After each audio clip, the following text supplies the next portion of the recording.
దైవ ఆశీర్వాదంతో మరి కాళేశ్వరం ప్రాజెక్ట్ని నిర్మించిన విషయం మనందరికీ తెలుసు. ఒక మాటలో చెప్పాలి అంటే, చాలామందికి తెలుసు అయినప్పటికీ ఒక మాటలో చెప్పాలి అంటే, తెలంగాణ భౌగోళికంగా చూసినట్టయితే ఇట్లా ఒక గుడిసెలాగా ఇటువైపు నుంచి గోదావరి, మరొక వైపు నుంచి కృష్ణానది పారుతూ ఒక ఈ పద్ధతుల్లో భౌగోళికంగా ఉంటుంది. మరి మనకున్న పరిస్థితుల్లో, మనకున్న వాతావరణ పరిస్థితుల్లో ఈ రెండు జీవనదుల నుంచి నీళ్లు తీసుకోవాలి అంటే, ఇవాళ ఇటు ప్రాణహిత, గోదావరి, మానేరు ఈ అన్ని నదులు కలిసే ఈ పాయింట్లో నీళ్లు తీసుకుంటే మొత్తంగా ఈ పాయింట్ నుంచి ప్రతి పాయింట్ కూడా నీళ్లు తీసుకోవచ్చు, తెలంగాణలోని ఇంచు తడపొచ్చు అన్న ఉద్దేశంతో కేసీఆర్ గారు ఒకటి కాదు బహుళార్థ ప్రయోజనాలు ఉన్న ఈ ప్రాజెక్టును రూపొందించడం జరిగింది.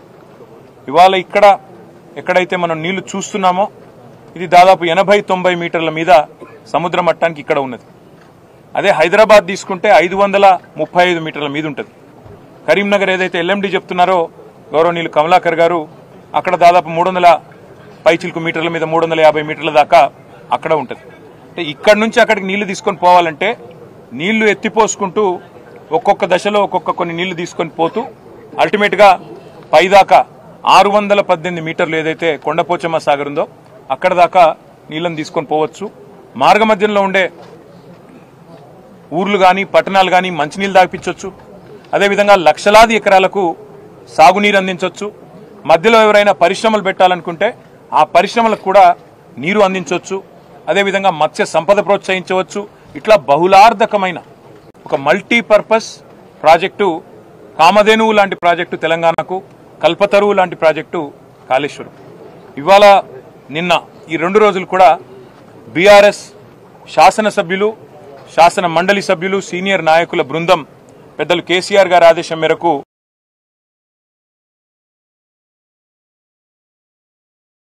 మొదలుపెట్టి ఈరోజు నిన్నటి నుంచి ఈ రోజు కొనసాగించినాం.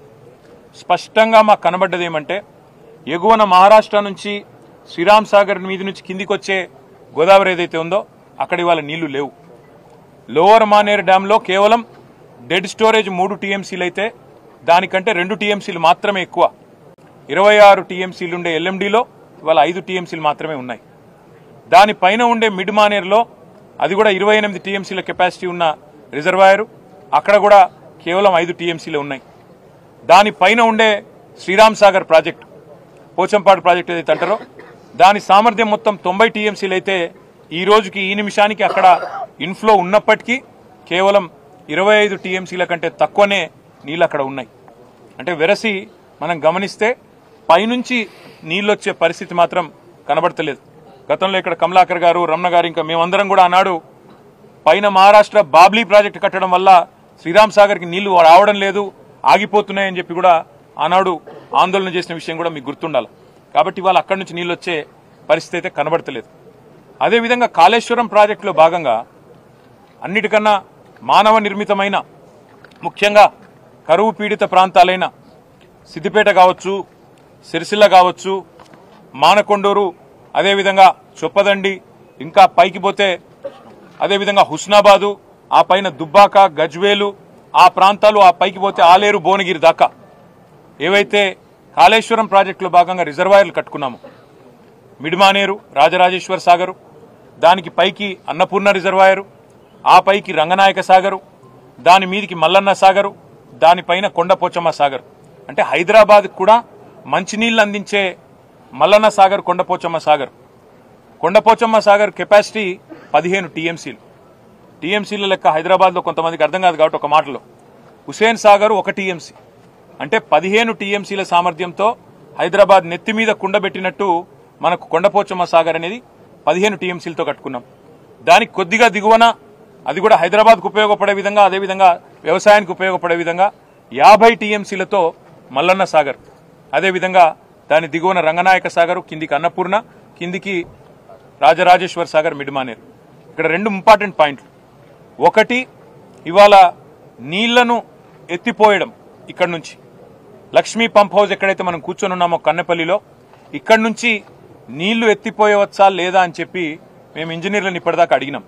నిన్న ఎల్ఎండిలో కూడా ఇంజనీర్లను అడిగినాం, పైనుంచి నీళ్లు వస్తున్నాయా, అవకాశం ఉందా అని అడిగినాం. మున్సిపల్ శాఖ అధికారులను అడిగినాం. ఎన్ని రోజులకు ఒకసారి మంచినీళ్ళు దాయిపిస్తున్నారు? కరీంనగర్ పట్టణంలో కానీ అక్కడ చుట్టుపక్కల ఉన్న పట్టణాల్లో కానీ మంచినీళ్ళ పరిస్థితి ఏంటంటే 3 రోజులకు ఒకసారి అన్నారు.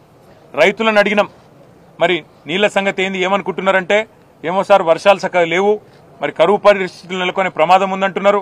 మరి వీళ్ళేమో పంపులు ఆన్ చేస్తలేరు, నీళ్లు కనబడతలేవు రిజర్వాయర్లల్లో. కేసీఆర్ గారు ఉన్న నాళ్ళు ఎల్ఎండి కావచ్చు, ఎంఎండి కావచ్చు, ప్రతి రిజర్వాయర్ నిండు కుండలాగా కలకల్లాడుతుండేది. ఇవాళ ఇట్లా దౌర్భాగ్య పరిస్థితి ఉన్నదని చెప్పి రైతులు బాధపడతా ఉన్నారు. ఇక్కడ ముఖ్యమైన 2 పాయింట్లు. ఒకటి, మేము ఇంజనీర్లను ఈరోజు ఇక్కడ ఎస్సీ గారు ఈఈ గారికి కూడా మేము ధన్యవాదాలు తెలియజేస్తా ఉన్నాం. కాళేశ్వరం ప్రాజెక్టులో పనిచేసిన ప్రతి ఇంజనీర్కు మేము శిరస్సు వంచి వారికి ధన్యవాదాలు కూడా తెలియజేస్తా ఉన్నాం. ఎందుకంటే కేసీఆర్ గారి నాయకత్వంలో మీరు అఖండమైన కృషి చేసి ప్రపంచానికే ఒక అద్భుతమైన ప్రాజెక్టును మీరు అందజేసినారు. కానీ జరిగింది ఏంది? ఈరోజు మేము డిసెంబర్ నుంచి చెప్తున్నాం, కొత్తది కాదు ఇది. మీరు కింద 100 కంపోనెంట్లుండే కాళేశ్వరం ప్రాజెక్టులో, 100 వివిధ భాగాలుండే కాళేశ్వరం ప్రాజెక్టులో మీరు ఒక చిన్న సంఘటనను పట్టుకొని మేడిగడ్డలో జరిగితే దాన్ని భూతద్దంలో చూపెట్టి మొత్తం ప్రాజెక్టును బదనాం చేసి రాజకీయంగా మీరు ప్రయోజనం పొందే ప్రయత్నం ఏదైతే చేస్తున్నారో, ఎన్నికలు అయిపోయినాయి, ఇక మీరు దాని గురించి ఆరాట పడకండి, మీరు అనవసరంగా రాజకీయ రచ్చ చేయకండి, దయచేసి రైతుల కోసం అందరం కలిసికట్టుగా ఆలోచన చేద్దామని చెప్పి డిసెంబర్లో కూడా చెప్పినాం. యాసంగి పంట ఎండిపోయే ప్రమాదం ఉన్నది, మీరు వెంటనే పంప్ హౌస్ ఆన్ చేయండి, కన్నెపల్లి కాడ లక్ష్మీ పంప్ హౌస్ను నడపండి, నడిపి నీళ్ళిచ్చి ఎండుతున్న పంటలు కాపాడండి అని చెప్పి డిసెంబర్ జనవరిలో కూడా చెప్పినాం మేము. కానీ ఆ రోజు మా మాట వినలేదు, పెడచెవిన పెట్టినారు. ఇవాళ అధికారులు మేము అడిగినాం, ఇక్కడికి వచ్చిన తర్వాత స్పష్టంగా అడిగాం, అన్నారం సుందిళ్లలో గ్రౌటింగ్ చేసినారా అని అడిగినాం. గ్రౌటింగ్ జరిగింది సార్, అది రెగ్యులర్గా జరిగేదే, అదేం కొత్తది కాదు. 2020 సంవత్సరంలో కూడా చేసినాం, తర్వాత కూడా చేసినాం, అది రెగ్యులర్గా జరిగేదే. దానికి పెద్ద ఎన్డీఎస్ఏ అది ఇది ఏమీ లేదు, అది ఓవర్ హెడ్ అండ్ మెయింటెనెన్స్ రెగ్యులర్గా జరిగే కార్యక్రమంలో ఓఎండ్ఎంలో భాగంగా జరిగేదే, అది చేసినాము, ఏ ఇబ్బంది లేదు అనే మాట వారు చెప్పినారు. అదేవిధంగా ఈ 3 బ్యారేజీలతో పాటు ఇవాళ 10 లక్షల క్యూసెక్కులు ఏదైతే కిందికి నీళ్లు పోతున్నాయో వృధాగా, దాన్ని కూడా మా కల్లారా చూసినాం. కాళేశ్వరం దేవాలయంలో, కాళేశ్వరం ముక్తేశ్వరం దేవాలయంలో మేము ప్రార్థనలు చేసి పూజలు చేసి రాష్ట్రం బాగుండాలని మొక్కుకొని రైతులు బాగుండాలని ప్రార్థించి అక్కడి నుంచి అక్కడ గోదావరి నీళ్లు, వాటి గోదావరి తల్లికి పూజ చేసి ఎత్తిన నీళ్లు జల్లుకొని చూద్దామని పోయినాం. ఉధృతంగా ఆ పుష్కర ఘాట్లో ఉధృతంగా పారుతున్న నదిని చూసి మురిసిపోయినాం. కానీ పైన చూస్తేనేమో ఎల్ఎండి, ఎంఎండి, ఆ పైన ఉండే మల్లన్న సాగరు, కొండపోచమ్మ సాగరు, రంగనాయక సాగరు, అన్నపూర్ణ ఇవాళ గొంతెండి నోరు వెళ్ళబెట్టి ఆ రిజర్వాయర్లు ఎడారిలాగా ఉంటే అది చూసి బాధపడతా ఉన్నాం. ఇవాళ లేనిదల్లా ఒకటే, ఇంత అద్భుతమైన పంచభక్ష పరమన్నాలు కదా ఒక పల్లెంలో వడ్డించి పెడితే దాన్ని వాడుకునే తెలివి కూడా ఇవాళ ఈ ప్రభుత్వానికి లేదు. ఇంత అద్భుతమైన సిస్టమ్ రూపొందించాలంటే మరొకరికి సాధ్యం కాదు. కేసీఆర్ గారు మొత్తం తయారు చేసి మీ చేతిలో పెట్టినారు. మీరు చేయవలసిందల్లా ఒకటే, ఇవాళ ఈ పంప్ హౌజు వెంటనే నడిపితే మేము అడిగినాం, పంపులన్నీ నడుస్తున్నాయా అని అడిగినాం, ఫుల్ కెపాసిటీలో ఉన్నాయా, ఏమైనా సమస్య ఉందా అని అడిగినాం. ఏ సమస్య లేదు సార్ అన్నారు. 17 పంపులు, ఒక్కొక్కటి 40 మెగావాట్ల కెపాసిటీ పంపు, అన్ని రెడీగా ఉన్నాయి. రోజుకు 2 టీఎంసీల నీళ్ళు ఇక్కడ నుంచి ఎత్తిపోయొచ్చు. నిజంగా చెప్పాలంటే ఇక్కడ నుంచి 3 టీఎంసీలు ఎత్తిపోయొచ్చు. ఈడికెళ్ళి పైదాకా 3 పోతే ఆడికెళ్ళి 2, రోజుకి 3 టీఎంసీలు ఇక్కడ నుంచి తీసుకునే సామర్థ్యం మనకుంది. కానీ కేవలం రాజకీయపరమైన నిర్ణయం లేకపోవడం వల్లనే పాపం ఇంజనీర్లు ఏమీ చేయలేని అవస్థలో వాళ్ళు ఉన్నారు. నీళ్లున్నాయి, బటన్ ఒత్తితే పంపులు నడుస్తాయి, నీళ్లు ఎంఎండీలో పడతాయి, ఎల్ఎండీలో పడతాయి, మొత్తం సిస్టమ్ అంతా అవసరమైతే ఎస్ఆర్ఎస్పీ కూడా తీసుకుపోవచ్చు. నీళ్లు వరద కాలువ నింపొచ్చు, ఎస్ఆర్ఎస్పీ నింపొచ్చు, సింగూరు, మల్లన్న సాగరు, మన నిజాం సాగరు మొత్తం 18 లక్షల ఎకరాలు స్థిరీకరించవచ్చు, 18 లక్షల ఎకరాలకు నీళ్లు ఇవ్వచ్చు. లేనిదల్లా రాజకీయ సంకల్పం, రాజకీయంగా కేసీఆర్ గారిని బదనాం చేయడం అనే ఒకే ఒక్క ఉద్దేశంతో ఈ పంపులు నడపడం లేదు. ఇవాళ ఇంజనీర్లను కలిసిన తర్వాత, వారు చెప్పింది విన్న తర్వాత మేమందరం కూడా శాసనసభ్యులం, శాసన మండలి సభ్యులం అర్థం చేసుకున్నాం విషయాన్ని. విషయం ఏంటి అంటే చాలా సింపుల్. నీళ్లు పుష్కలంగా కళ్ళముగట్నే పోతున్నాయి సముద్రంలోకి వృధాగా. కానీ ప్రభుత్వం కేవలం రాజకీయ ప్రయోజనం కోసం మాత్రమే ఇవాళ ఆ నీళ్లు వృధాగా పోతుంటే కూడా కళ్ళప్పగించి చూస్తున్నది తప్ప వేరేదేమీ లేనేలేదు. నేను ఈ ప్రభుత్వానికి చేసే విజ్ఞప్తుల్లో ఒకటే, ముఖ్యంగా అక్కడ బస్వాపూర్ రిజర్వాయర్ కూడా దాదాపుగా తయారైంది. దాని పక్కన కొండపోచమ్మ సాగరు, కింద మల్లన్న సాగరు, ఆ ప్రాంత రైతాంగం మొత్తం చూస్తూ ఉన్నది. రంగనాయక సాగరు, అన్నపూర్ణ, మిడ్మానేరు, ఎల్ఎండి, తదుపరి మొత్తం రైతాంగం మొత్తం ఈ రిజర్వాయర్ల కింద ఉండే ఆయకట్లో ఉండే రైతులందరూ చూస్తూ ఉన్నారు.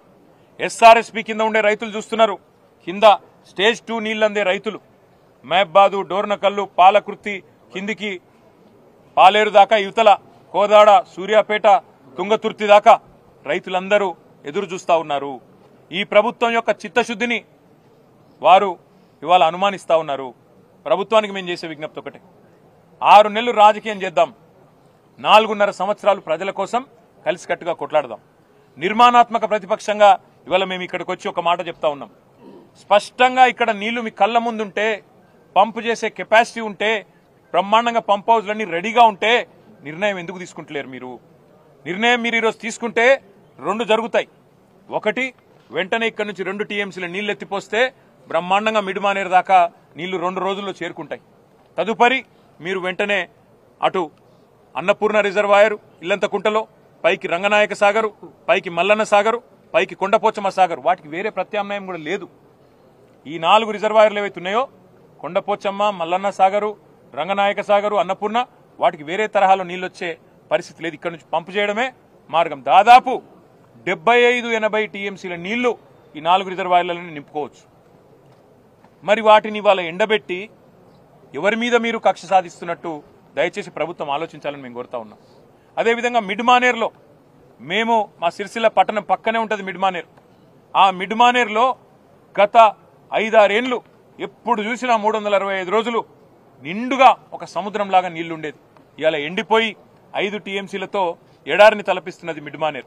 దాని కిందికి వస్తే కరీంనగర్ పట్టణంలో ఉండే ఎల్ఎండి, పట్టణాన్ని అంటుకుని ఉండే ఎల్ఎండి, అది కూడా ఇవాళ ఎడారిగా మారిపోయిన పరిస్థితి. మేము ప్రభుత్వానికి చేసే డిమాండు, ఇవాళ కింద తుంగతుర్తి, కోదాడ దాకా ఉండే రైతులు, పాలేరు దాకా ఉండే రైతులు వాళ్ళు ఎదురు చూస్తున్నారు. ఇటు గజ్వేలు, ఆ కింద ఉండే భువనగిరి, ఆలేరు రైతన్నలు వాళ్ళు కూడా ఎదురు చూస్తూ ఉన్నారు. ప్రభుత్వం వెంటనే నిర్ణయం తీసుకోవాలి. ఇక్కడ పంప్ హౌస్ వెంటనే ప్రారంభించాలి. ఏది లక్ష్మీ పంప్ హౌస్ ఏదైతే కన్నపల్లి దగ్గర ఉన్నదో, వెంటనే మీరు బటన్ ఒత్తడానికి మొత్తం రంగమంతా సిద్ధం చేస్తుంది. ఇందాక చెప్పినట్టు కేసీఆర్ గారు ఆకలితో అలమటిస్తున్న తెలంగాణ రైతాంగానికి పంచభక్ష పరమాణాల మాదిరిగా, ఒక కల్పతరువు మాదిరిగా, కామధేనువు మాదిరిగా కాళేశ్వరం ప్రాజెక్టు మొత్తం తయారు చేసి ఇవాళ రెడీగా పెట్టినారు. మేము నడిపించి చూపెట్టినాం. మీరు చేయవలసిందల్లా ఒకటే, ఈ పంపులు వెంటనే ఆన్ చేయండి. మీరు అనవసరంగా రాజకీయాల జోలికి పోయి రాజకీయంగా కేసీఆర్ గారిని బదనాం చేయాలనే ఒక చిల్లర ప్రయత్నం ఏదైతే మీరు చేస్తున్నారో, ఇప్పటికే అవన్నీ కొట్టుకపోయినాయి గోదావరి వరదలో.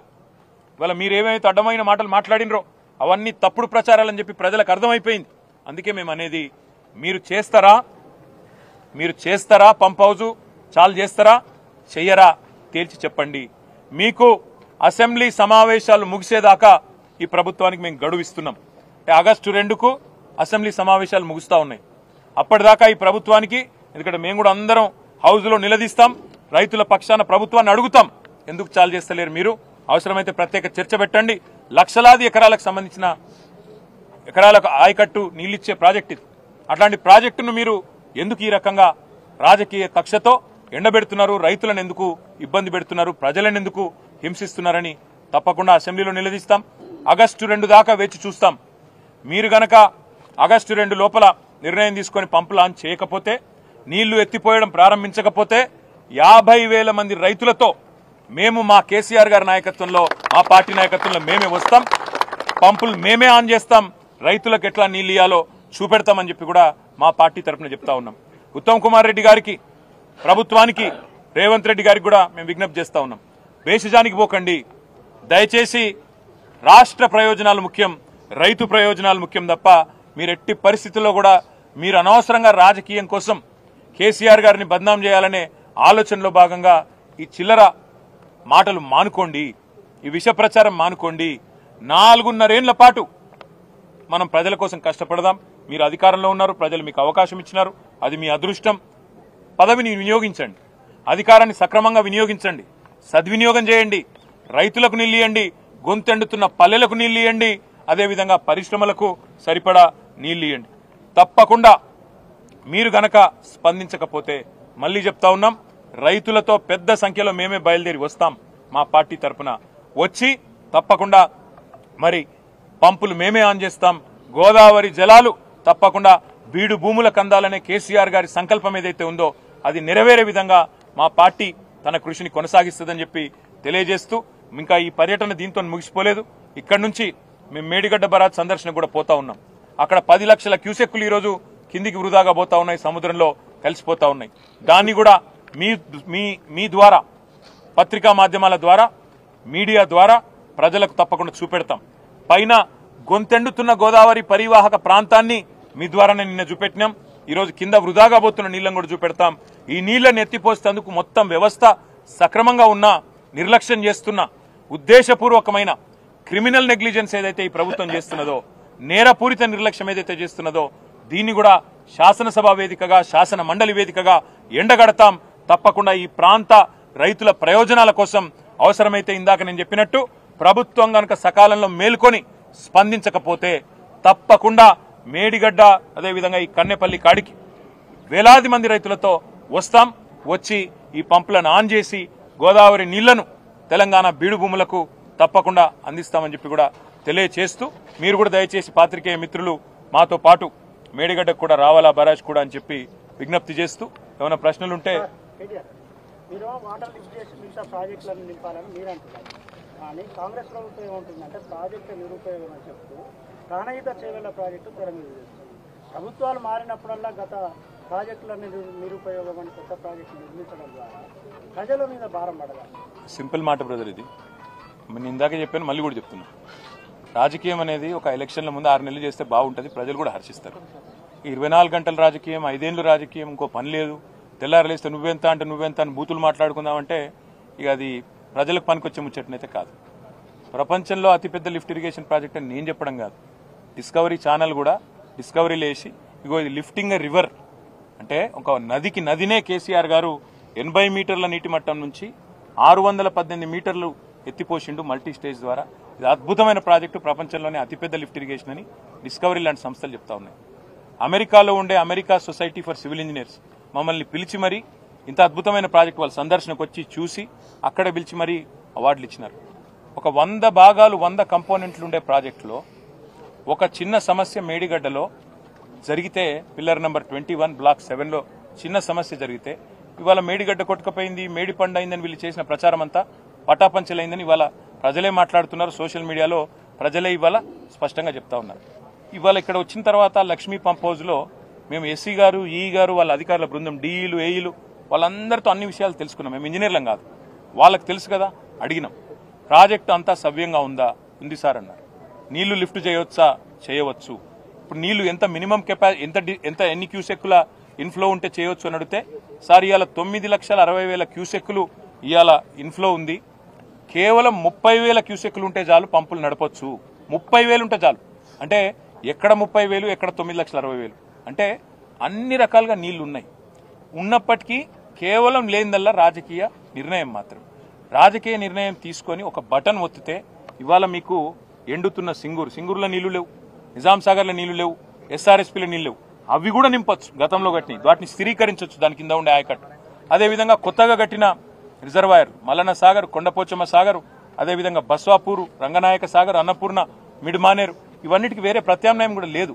పైకున్న వాటికి, మిడ్మానేరు పైన ఉన్న వాటికి వేరే ప్రత్యామ్నాయం లేదు. కాబట్టి మనం చేయవలసిందల్లా ఇప్పుడు ప్రభుత్వాన్ని డిమాండ్ చేయడం.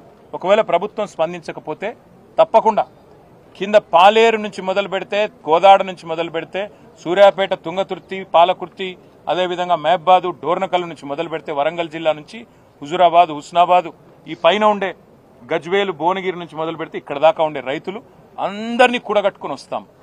వచ్చి నీళ్లుండంగా ఎందుకు నీళ్ళు ఎత్తిపోస్తలేరో నిలదీస్తాం, పంపులు ఆన్ చేసి నడిపించి చూపెడతామనే మాట.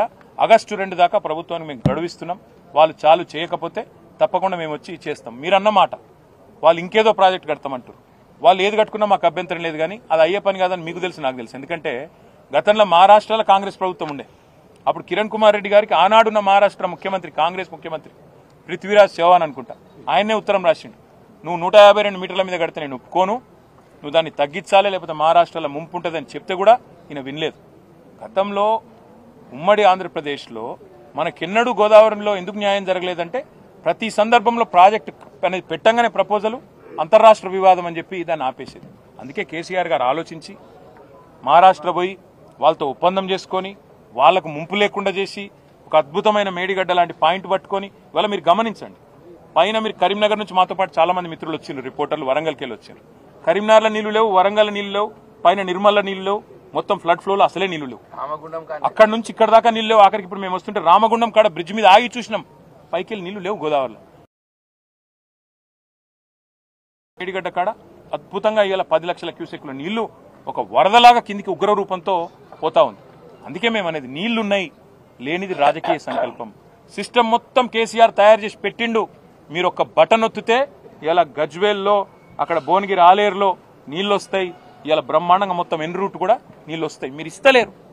అందుకే ప్రభుత్వాన్ని మేము డిమాండ్ చేసేది, దయచేసి స్పందించండి. దీంతో రాజకీయం ఏం లేదు, ఇప్పుడు ఎన్నికలు కూడా ఏం లేవు. స్పందించి ఆగస్టు 2 లోపల బేసిజానికి పోకుండా వెంటనే పంపులు ఆన్ చేయండి. ఇక్కడ లక్ష్మీ పంప్ హౌస్ లో నీళ్ళు అక్కడ దాకా పోతాయి. బ్రహ్మాండంగా రైతులు సంతోషపడతారు, ప్రజలు సంతోషపడతారు. ఇది మా డిమాండ్. Thank you. ఒక్క నిమిషం. Let me say this. Annaram, Sundilla, they are citing NDSA report is what you said, Sandeep. It's absolutely farce. Whatever they are saying is absolutely farce because grouting is a regular exercise that is done. Memu rangane adiginam. We spoke to the engineers. We asked them, has grouting been done? ఇప్పుడు కాదు sir, ఇదివరకు కూడా చేశాము, కొత్తదేం కాదు. ఇది NDSA లేనప్పుడు జరిగింది, regular గా అన్నిట్లో జరుగుతుంది సార్. ఇది పెద్ద ఇష్యూయే కాదు, రొటీన్ మెయింటెనెన్స్. అది 2020లో కూడా చేసినాము. ఇదంతా వీళ్ళు చెప్పేది ఫార్సు, ఎన్డీఎస్ఏ ఫార్సు, ఇవన్నీ ఫార్సు. కేవలం చేసే ఉద్దేశం లేదు. ఎందుకు లేదంటే సింపుల్ బ్రదర్, దొంగకు తేలుగుట్టింది. ఇన్ని రోజులు కాళేశ్వరం బేకార్ అన్నారు, ఇలా నీళ్లున్నాయి, బటన్ నొత్తితే కేసీఆర్ పేరు వస్తుంది. ఏమైందిరా నిన్నటిదాకా నడవదన్నారు, ఇప్పుడు నడుస్తుందని చెప్పి ప్రజలు నిలదీస్తారు. ఏం చేయాలి మరి? దొంగకు తేలుగుట్టింది కాబట్టి ఏం చేయాలో అర్థమైతలేదు. ఇక ముఖం లేదు చెప్పేటందుకు. కాళేశ్వరం బ్రహ్మాండంగా ఉంది, ఏం కాలేదు అని ఒప్పుకుందామంటేనేమో నిన్నటిదాకా ముఖ్యమంత్రి మాట్లాడిన మాటలు, ప్రభుత్వం మాట్లాడిన మాటలు ఫార్సు, బోగసు అని వాళ్లే అన్యాపదేశంగా ఒప్పుకున్నట్టు అవుతుంది. ముఖం లేక తేలుగుట్టిన దొంగల లెక్క ఇవాళ వీళ్ళు తప్పించుకునే ప్రయత్నం చేస్తున్నారు ఎన్డీఎస్ఏని అడ్డం పెట్టుకుని. ఇప్పుడు జగదీష్ రెడ్డి గారు కరెక్ట్గా చెప్పారు, ఇలా 2 పార్టీలు దోషులే. వీళ్ళేమో ఇక్కడ ఉన్నోళ్ళేమో కాళేశ్వరాన్ని బద్నాం చేసి, కేసీఆర్ను బద్నాం చేసి రాజకీయంగా ప్రయోజనం పొందాలని వీళ్ళ చిల్లర ప్రయత్నం. వాళ్ళేమో రాజకీయాల్లో ఉపయోగపడుతుంది, ఎలక్షన్లో ఉపయోగపడుతుంది అని చెప్పి ఎలక్షన్ల ముందు ఎన్డీఎస్ఏ అనే సంస్థతో వాళ్ళు ఒక రిపోర్ట్ వారేసి వాళ్ళు మన ఇక్కడికి అసలు రాలేదు, నీళ్ళలో కనీసం దిగలేదు, నీళ్ళలో పోలే, కిందికి పోలే, కనీసం ముట్టలే, చూడలే, ఓ రిపోర్ట్ వారేసి పోయినరు. ఎందుకు బద్నాం చేయాలి? ఇంకొక మాట అడుగుతున్నా బ్రదర్, వేరే కాడ ప్రాజెక్టులలో అక్కడ ఇక్కడ చిన్న చిన్న సమస్యలు వస్తే ఇప్పటిదాకా 5 ఏళ్ల పాటు ఒక రిపోర్ట్ రాదు. పోలవరం డ్యామ్ కొట్టకపోతే 5 ఏళ్ళు ఎన్డీఎస్ఏ రిపోర్ట్ ఇయ్యలే. కాఫర్ డ్యామ్ కొట్టకపోతే ఇవాళ ఏంది? ఇక్కడ ఏం జరుగుతా ఉంది? ఒక రోజులో రిపోర్ట్లు వస్తాయి, ఇక్కడ ఒక రోజులోనే అన్నీ వస్తాయి. ఎందుకు? కేసీఆర్ను బద్నాం చేయాలి, గద్దె దించాలి. దించిండ్రు కదా, మీ కక్ష తీరింది కదా, కేసీఆర్ మీద కక్ష తీర్చుకున్నారు కదా, ఇంకా ఏడుపెందుకు కేసీఆర్ మీద? ఇక రైతుల మీద ఎందుకు కోపం తీసుడు? అదే మేమనేది. అందుకే రైతుల మీద రాజకీయం బంద్ చేయండి, దయచేసి సహకరించి. మొత్తం మళ్ళొక్కసారి చెప్తున్నా బ్రదర్, మిడ్మానేరు పైన ఉండే సిస్టమ్ ఏదైతుందో, అన్నపూర్ణ, రంగనాయక్ సాగర్, కొండపోచమ్మ సాగర్, మల్లన్న సాగర్, వాటికి వేరే ప్రత్యామ్నాయం లేదు. ఇది ఒకటే 75-80 టీఎంసీల నీళ్లు, అంటే దాదాపు 10-12 లక్షల ఎకరాలకు నీళ్లు ఇచ్చే అవకాశం ఉండగా ఇవ్వకపోవడం అంటే దిస్ ఇస్ క్రిమినల్ నెగ్లిజెన్స్. సింగూరులో నీళ్లు లేవు, మీరు మల్లన్న సాగర్ నింపితే సింగూరు నీళ్లు పోతాయి.